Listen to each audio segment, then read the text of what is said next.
Welcome back to UPSC in 8 minutes. Today, we are launching right into episode 3 of our core Indian polity series. We're breaking down the absolute structural foundation of Indian geography, part 1 of the Constitution, covering Articles 1 to 4. In exactly 8 minutes, we'll unpack why India is legally an indestructible union of destructible states, the unique procedural steps Parliament uses to actually change state borders, and the landmark judicial cases that literally define our territory. No political bias, no textbook fluff. Let's start the clock. India is legally an indestructible union of destructible states. It kind of sounds like a paradox, doesn't it? Well, this profound statement is the absolute bedrock of Indian polity. Today, we're going to unpack exactly what that means. It's a completely fascinating legal mechanism, and by the end of this explainer, you'll know exactly how it all works behind the scenes. Here's our quick blueprint for the day. We'll cover Article 1's dual nomenclature, parliamentary map-making, the border alteration procedure, Article 4 and territory cession, and then finish up with a quick test of your knowledge. All right, Section 1, Article 1, dual nomenclature. Let's dive right into the historic compromise found at the very beginning of the Constitution, which boldly declares, India, that is Bharat, shall be a union of states. Now, you might be wondering, why use the word union instead of federation?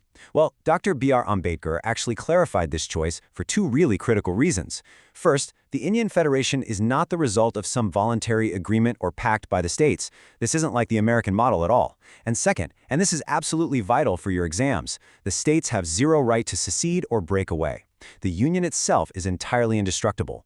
This brings us to a crucial distinction you absolutely need to master for prelims. The territory of India is actually a much broader concept than the Union of India. The Union is narrower. It only includes the states that actually share federal power with the central government. But the territory, that encompasses the states, the Union territories, plus any foreign territories that India might acquire in the future. Make sure you keep that difference locked in your mind. Moving on to Section 2, Parliamentary Map-Making. Let's look at how this foundational definition builds directly into the operational powers granted to Parliament. There's a really sharp, fascinating contrast between Article 2 and Article 3. Article 2 gives Parliament the authority for external reorganization. This means admitting or establishing new territories that are not currently part of India. Think of the historical admission of Sikkim, for example. Conversely, Article 3 deals completely with internal reorganization. This is the power to form a new state by separation or to alter, divide, or rename existing Indian states. So the huge takeaway here is this. The territorial integrity of any Indian state is simply not guaranteed by our Constitution. Parliament literally has the power to increase or diminish the area of any state, alter its boundaries, or even change its name entirely.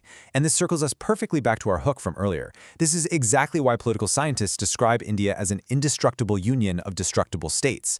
The internal borders can absolutely be redrawn, but the union itself remains whole. Okay, let's hit Section 3, the border alteration procedure. How does this map-making actually happen in practice?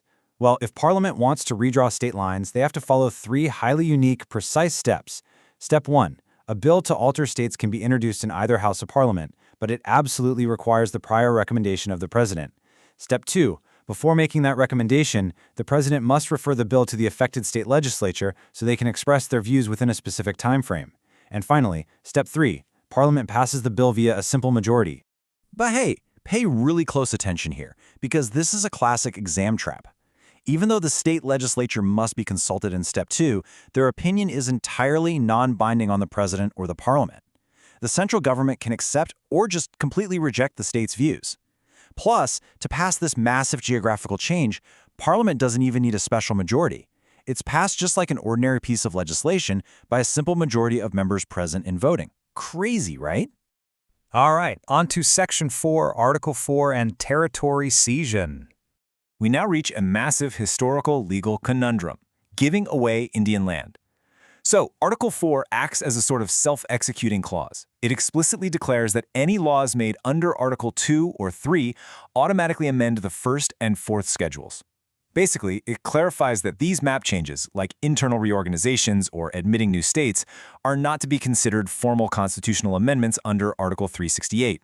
But this raised a very serious question in the early years of the Republic. Could Parliament use a simple Article 3 majority to not just redraw a state, but actually give away sovereign Indian territory to a foreign nation? Well, The Supreme Court answered this emphatically in the landmark 1960 Berubari Union reference case. The apex court ruled that Parliament's power to diminish the area of a state under Article 3 absolutely does not cover the cession of Indian territory to a foreign country. They effectively blocked that simple majority loophole right then and there.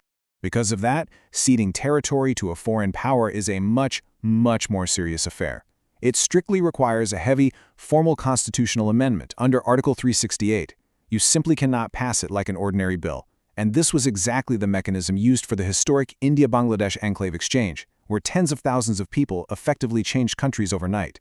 It was meticulously executed via the 100th Constitutional Amendment Act. Finally, Section 5. Test your polity knowledge. We've covered a ton of ground today, so let's permanently lock this foundational knowledge into your memory with a quick micro-quiz. Consider these two statements. Statement 1.